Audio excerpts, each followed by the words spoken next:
Then David came to Nob to Ahimelech the priest, and Ahimelech came to meet David trembling and said to him, "Why are you alone and no one with you?"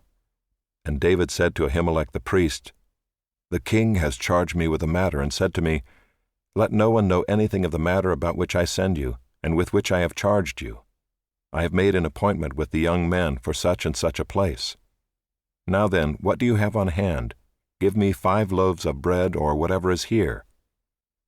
And the priest answered David, 'I have no common bread on hand, but there is holy bread, if the young men have kept themselves from women.'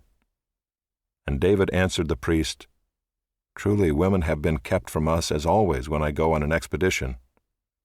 The vessels of the young men are holy even when it is an ordinary journey. How much more today will their vessels be holy?' So the priest gave him the holy bread, for there was no bread there but the bread of the presence, which is removed from before the Lord, to be replaced by hot bread on the day it is taken away. Now a certain man of the servants of Saul was there that day, detained before the Lord. His name was Doeg the Edomite, the chief of Saul's herdsmen. Then David said to Ahimelech, 'Then have you not here a spear or a sword at hand? For I have brought neither my sword nor my weapons with me, because the king's business required haste.'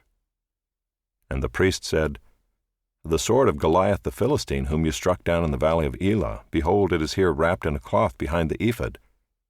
If you will take that, take it, for there is none but that here.' And David said, 'There is none like that. Give it to me.' And David rose and fled that day from Saul, and went to Achish the king of Gath. And the servants of Achish said to him, 'Is not this David the king of the land? Did they not sing to one another of him in dances? Saul has struck down his thousands, and David his 10,000s. And David took these words to heart, and was much afraid of Achish the king of Gath. So he changed his behavior before them, and pretended to be insane in their hands, and made marks on the doors of the gate, and let his spittle run down his beard. Then Achish said to his servants, 'Behold, you see the man is mad. Why then have you brought him to me? Do I lack madmen that you have brought this fellow to behave as a madman in my presence? Shall this fellow come into my house?'